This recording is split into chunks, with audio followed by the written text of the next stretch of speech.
gel ekstrak daun kelor. Formulasi gel ekstrak daun kelor atau Moringa vera ekstraksi ultrasonik terhadap Staphylococcus aureus.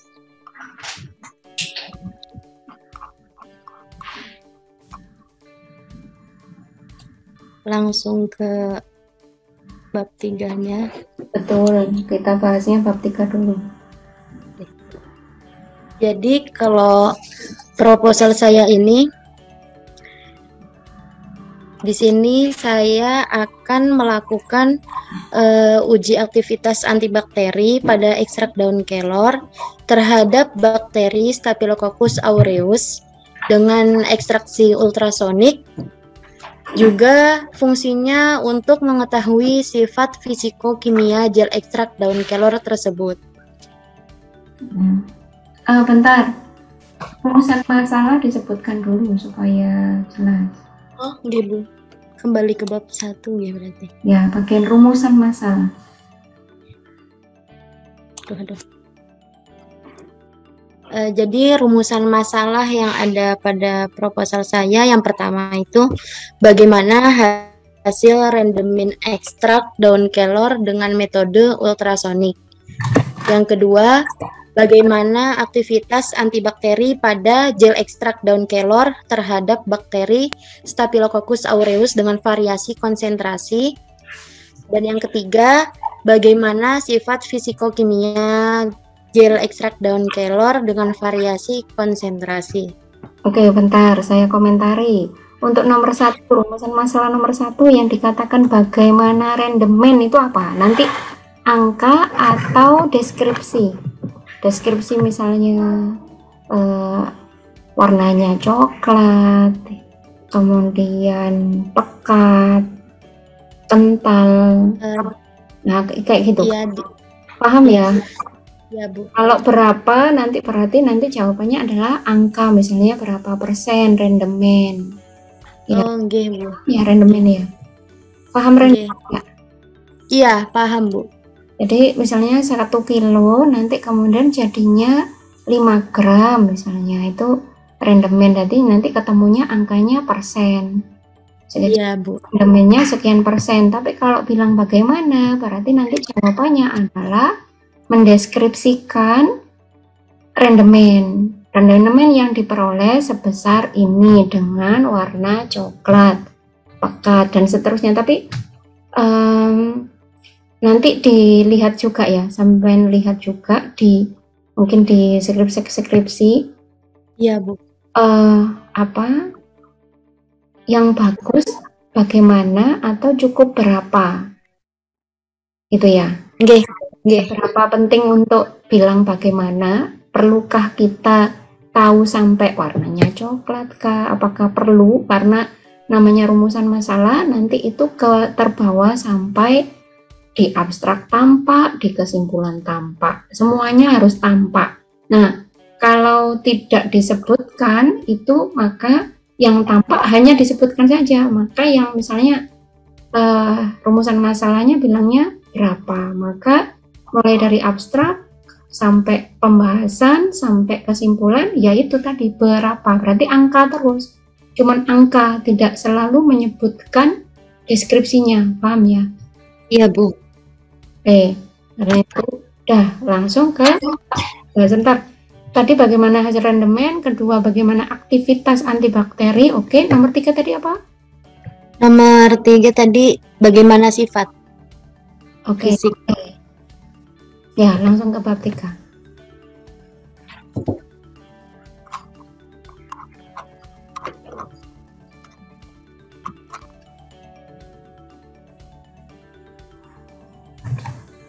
Ya.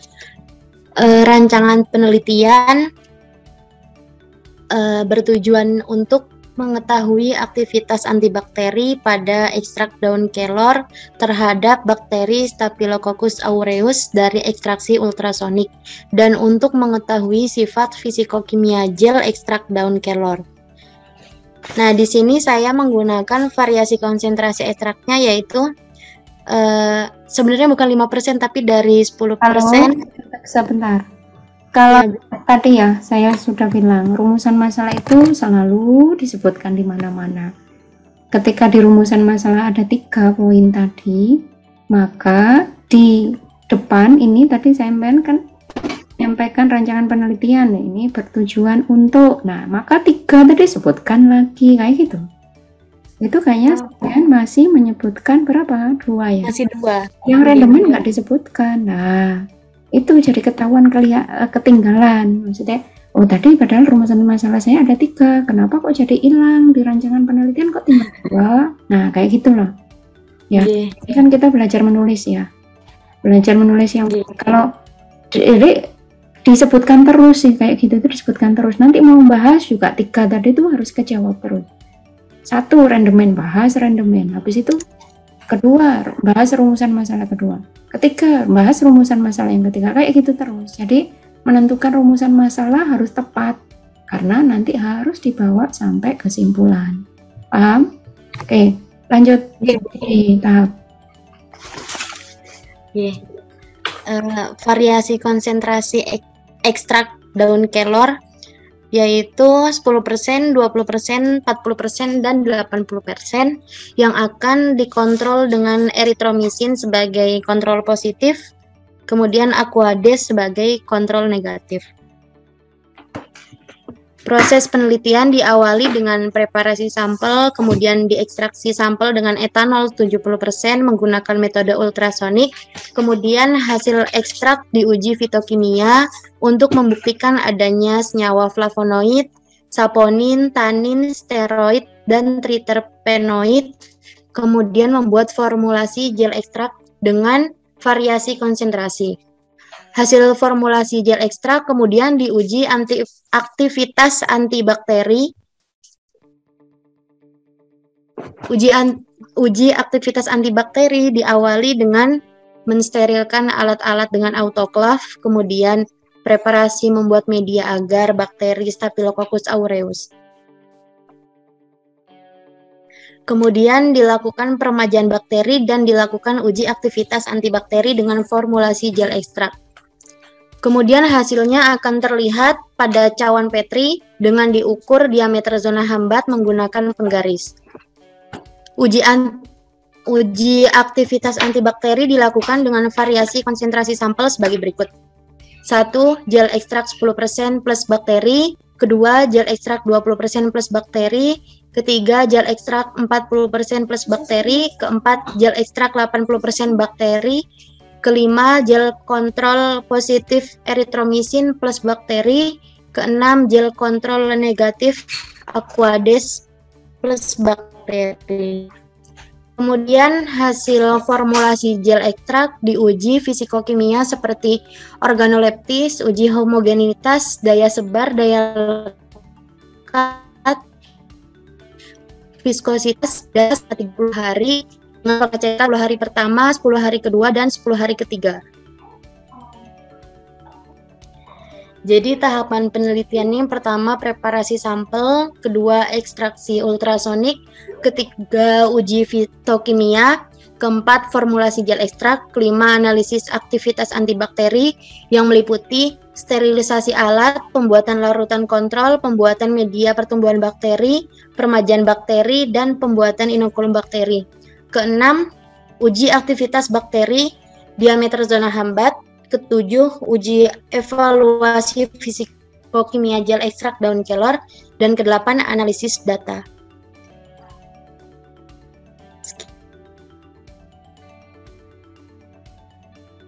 Tahapan penelitian. Jadi yang pertama ada preparasi sampel.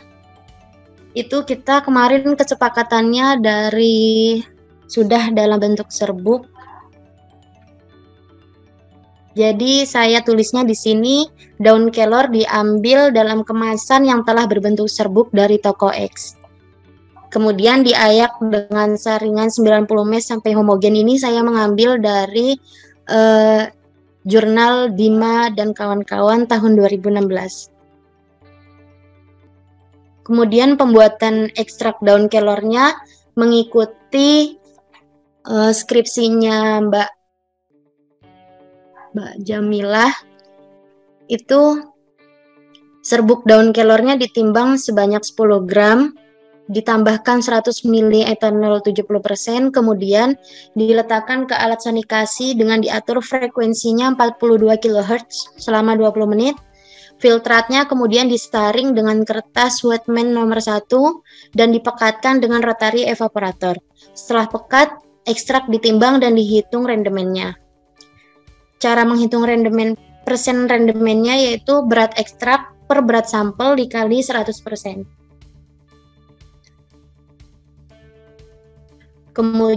Kemudian uji fitokimia yang pertama ada uji flavonoid.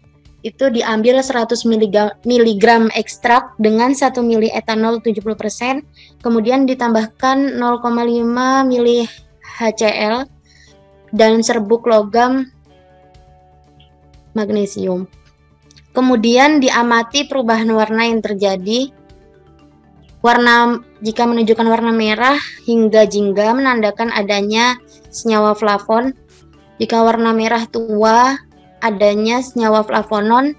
Jika warnanya hijau hingga biru, menandakan adanya aglikon atau glikosida. Dari jurnal Rifkia dan Petrabowo. Kemudian uji saponin, diambil 100 mg ekstrak dengan 1 ml etanol 70%, kemudian ditambahkan 10 ml aquades panas dan didiamkan hingga tidak panas, kemudian dikocok vertikal selama 10 detik, pembentukan busa setinggi 1-10 cm yang stabil selama 10 menit, mengindikasikan adanya senyawa saponin. Oke, Emma lanjut di uji antibakteri ya? Oh, nggih, Bu. Nah, di sini analisis aktivitas antibakterinya yang pertama sterilisasi alat, yaitu alat-alat yang digunakan disterilkan dengan autoclave dengan suhu 121 derajat Celcius dan waktu 15 menit. Kemudian jarum ose dan pinset juga disterilkan menggunakan api secara langsung menggunakan spiritus. Lalu pembuatan larutan kontrolnya, ada larutan kontrol negatif hanya menggunakan aquades, sedangkan larutan yang kontrol positif menggunakan eritromisin dengan konsentrasi untuk kontrol positifnya yaitu 250 mg per mili. Kemudian nutrien media pertumbuhan bakterinya yaitu nutrien agar sebanyak 8,4 gram ditambahkan aquades sebanyak 300 ml dalam Erlenmeyer, kemudian ditutup dengan aluminium foil, lalu dididihkan dengan magnetic stirrer, hot plate, kemudian dimasukkan dalam tabung reaksi yang steril dan ditutup menggunakan kapas dan aluminium foil. Kemudian disterilkan dalam autoclave dengan suhu 121 derajat Celcius dan waktu 15 menit. Kemudian dibiarkan pada posisi miring di suhu ruangan sampai media memadat pada kemiringan. Media agar miring berfungsi untuk inokulasi bakteri. Lalu nutrien broth sebanyak 1,3 gram ditambahkan aquades 100 ml ke dalam Erlenmeyer, kemudian ditutup menggunakan aluminium foil. Kemudian dididihkan dengan magnetic stirrer hot plate, kemudian dimasukkan dalam botol UC yang steril dan ditutup menggunakan kapas dan plastik wrap dengan aseptik. Kemudian disterilkan ke dalam autoclave dengan suhu 121 derajat Celcius dan waktu 15 menit. Peremajaan bakteri mula-mula disterilkan jarum ose di atas api, kemudian diambil bakteri Staphylococcus aureus menggunakan jarum ose steril sebanyak 1 ose. Lalu ditanamkan pada media agar miring dengan cara menggores dan ditutup menggunakan kapas dan plastik wrap. Kemudian diinkubasi dengan suhu 37 derajat Celcius dan waktu 24 jam. Pembuatan suspensi bakteri, media nutrien broth diambil sebanyak 1,8 gram dengan ditambahkan 100 ml aquades ke dalam Erlenmeyer, kemudian ditutup menggunakan aluminium foil. Bakteri dari media agar miring diambil dengan jarum ose steril sebanyak 1 ose, kemudian dibiarkan ke media nutrien broth, kemudian diinkubasi dengan suhu 37 derajat Celcius dan waktu 24 jam. Particle density sebesar 0,5 menggunakan spektrofotometri UV vis dengan panjang gelombang 600 nanometer. Nih, sekedap untuk Emma. Gitu. Tadi bagian yang saya komen ada pada saat penyiapan serbuk ya, serbuknya beli nanti bukan di toko ya, bukan di toko X bukan, tapi dengan merek gitu ya, dengan merek itu kita sebutkan atau diproduksi oleh kayak gitu ya. Jadi kalau kita membeli itu sebaiknya untuk di tulisan kita sebutkannya misalnya adalah mereknya atau kemudian diproduksi oleh mana, misalnya seperti itu. Kalau misalnya ada BPOM-nya dengan BPOM nomor sekian, misalnya kayak gitu ya.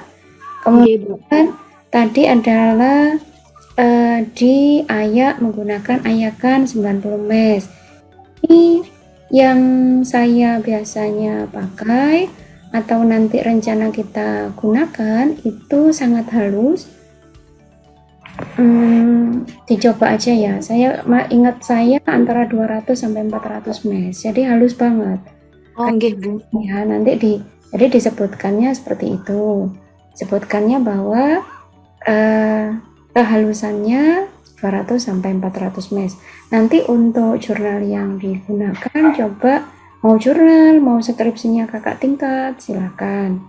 Kemudian saya ingin yang dicoba uji aktivitas antibakteri, itu yang diuji nanti adalah ekstrak atau gel. Kalau masukan Bu Hani kemarin karena kita fokusnya adalah pembuatan atau pengujian atau kemampuan aktivitas antibakteri gel gitu ya. Jadi uji kemampuan aktivitas antibakteri gel ekstrak dari ini gel ekstrak etanol daun kelor yaitu terhadap bakteri ini ya, misalnya gitu. Nah itu sehingga yang diuji adalah gel ya, bukan ekstraknya, karena kita membuat gel dan gel itu kemampuannya sebagai antibakteri seperti apa, maka yang diuji adalah gelnya. Nah monggo yang di Emma seperti apa? Sudah ditulis sebagai ekstrak atau gelnya? Emma yang ditulis insya Allah gelnya Bu. Sudah gelnya dan itu sudah disesuaikan ya. Kemudian ya itu harus saya pastikan ya, harus dipastikan bahwa ujinya adalah berupa gel. Kemudian pembuatan gelnya itu kemarin mengikuti standar apa atau dari rujukannya mana membuat ekstrak. Jadi ada, kalau nggak salah itu ada standar kefarmasian atau apalah istilahnya itu cara membuat gel itu ada. Jadi misalnya untuk kehati-hatian ya, jurnalnya untuk membuat ini jangan satu. Anak-anak biasakan ini belum ya, kalian belum, tapi mulai minggu depan lah untuk pakai Zotero ya anak-anak ya, karena itu sangat memudahkan sampai nanti akhir, sampai membuat jurnal pun sangat memudahkan. Ini sepertinya masih manual ya. Enggak Bu, masih manual. Pakai Zotero ya, nanti pengecekan di saya mudah, di kalian garapi juga mudah. Sudah pernah pakai Zotero? Belum. Pakai Zotero? Belum pernah Bu. Beberapa kali saya nge-share itu pertemuan untuk belajar Zotero dari Perpus. Saya pakai Mendeley boleh tak Bu? Boleh Mendeley atau Zotero. Tapi saya sarankannya, soalnya saya nggak ini Zotero. Saya sarankan pakai Zotero. Nanti cara ini sama kok, cara mengerjakannya. Ya. Ada yang sudah punya filenya, jadi nanti bisa install. Kemudian kayak umumnya aplikasi itu lo diinstal terus dipakai kayak gitu. Dan itu nanti saya itu ngeceknya mudah, kan tampak nanti di naskah itu. Ini pakai manual, ini pakai Zotero. Nah itu saran saya minggu depan sudah naskah itu sudah Zoteroan ya. Ya, Emma sudah ini tadi gimana untuk gelnya? sudah mengikuti jurnal ya. Ini saya menggunakan jurnal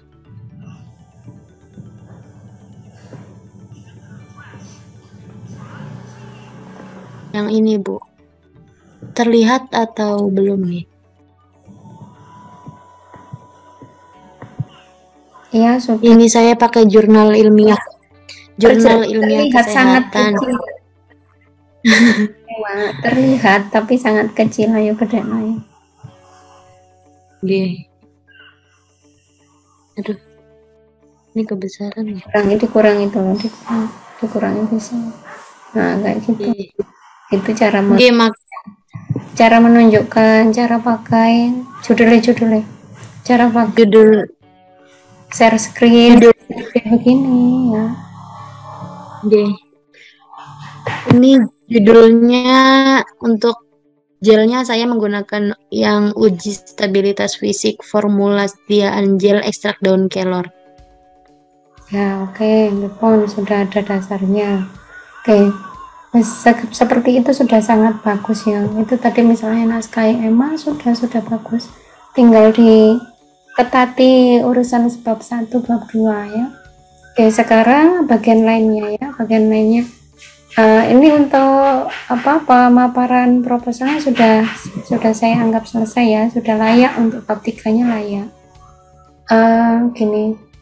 Tadi itu ada bagian yang saya khawatir itu dipermasalahkan oleh penguji, yaitu adalah bahwa nantinya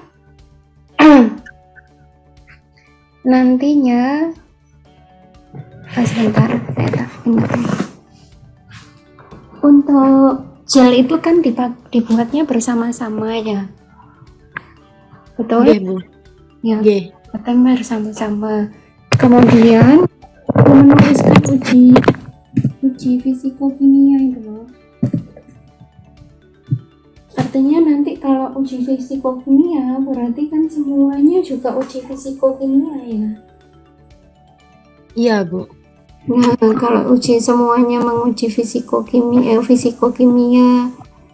ekstrak berarti nanti datanya sama, bahasnya sama. Itu yang khawatir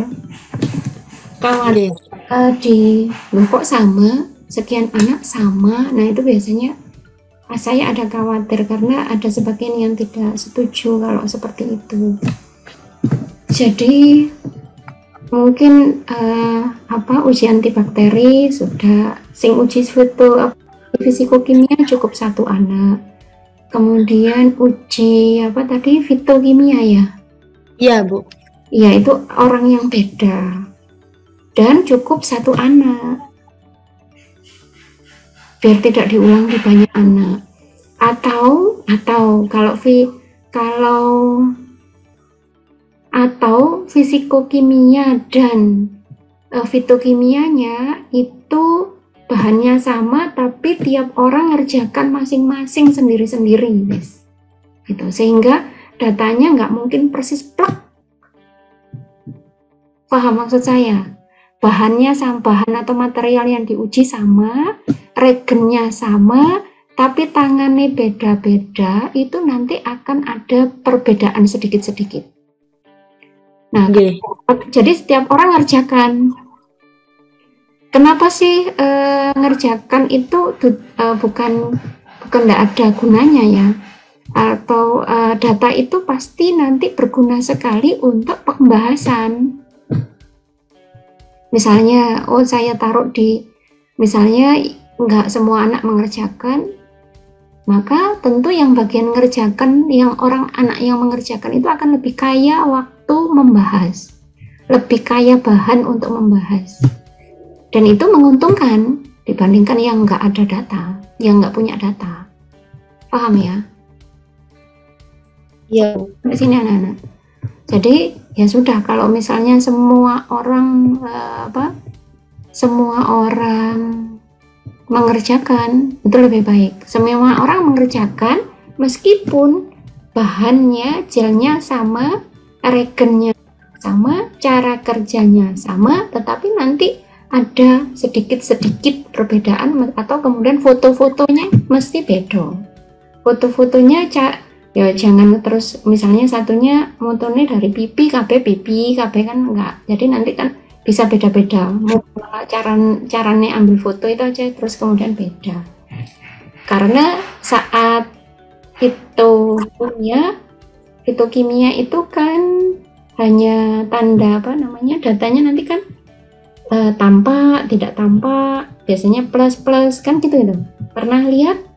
Kalian mau kudu sampai data loh, Rek.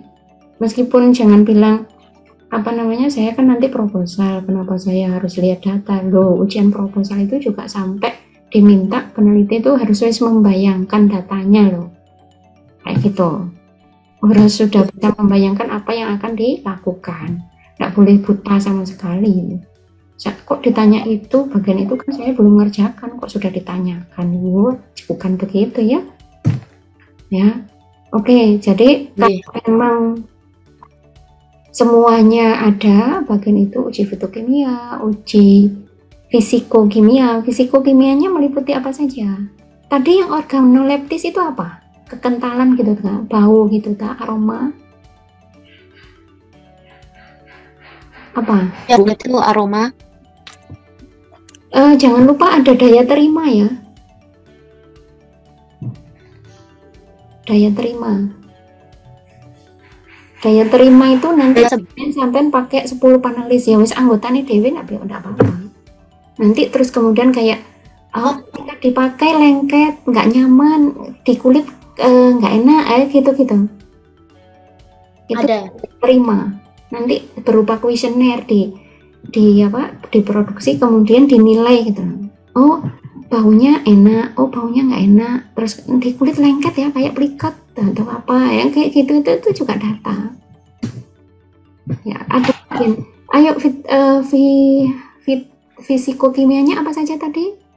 Ini ada organoleptis, ya, organoleptisnya berupa apakah yang dimaksud? Berupa aroma, warna, dan tekstur. Oke.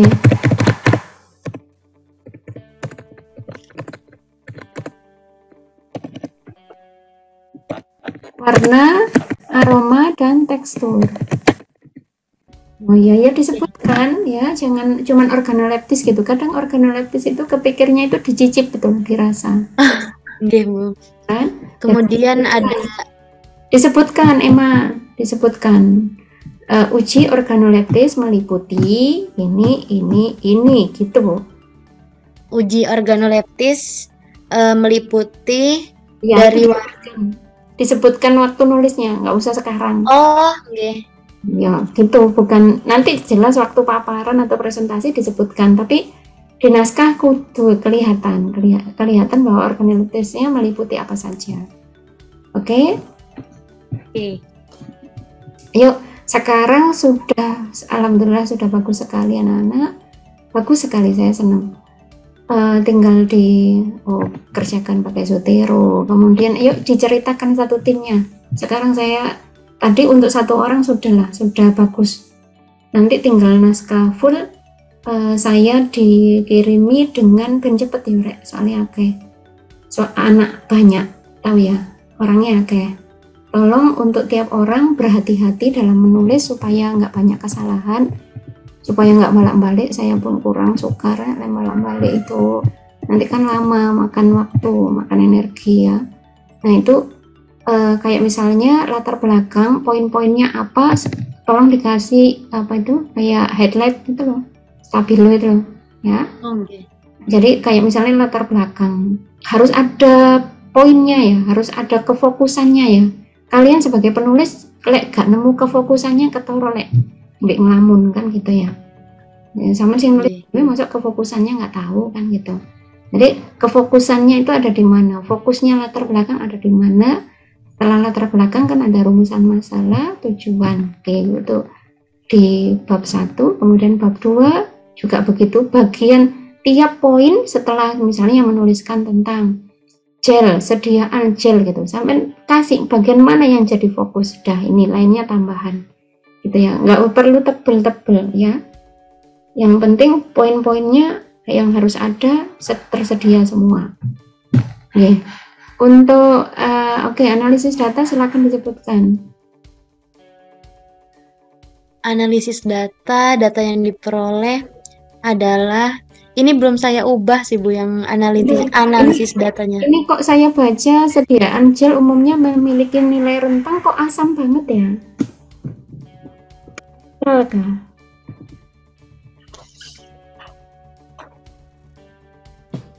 Saya melihat Bu yang jurnal yang Nanti yang tadi. Jangan sampean cari lagi sih pembandingnya ya. Kalau ada yang aneh begini harus ada lihat pembanding jurnal lainnya. Kalau asam itu biasanya ya gak bagus untuk kulit. Oke. Dan yang netral ya, yang ke arah netral. Kemudian kalau asam nanti cenderungnya asamnya saja sudah berfungsi sebagai antibakteri. Jadi nanti rancu deh ya. Rancu dengan fokusnya kita kan ekstrak ini. Memangnya asam itu berarti ini maksudnya asam yang nilai gel yang bisa diterima mestinya gini untuk pH ya. pH untuk sediaan gel yang bisa diterima secara klinis ya. Secara klinis nanti kan dikliniskan ya, kan diterima, dioleskan ke orang. Secara klinis untuk kulit aman pada pH. Nah itu bisa mencari di bagian itu. Bu. Paham ya? Jadi bukan orang membuat gel itu bebas mau bikin gel, tapi kan dilihat peruntukannya mau dipakai apa dulu. Nah karena kita mau dipakai sebagai untuk obat kulit, maka ya kita harus ke arah berapa pH yang bisa diterima oleh kulit secara klinis. Artinya secara klinis itu ya kulitnya tidak iritasi, beneran diujikan untuk manusia itu pH-nya wajib berapa, itu mesti ada standarnya gitu ya.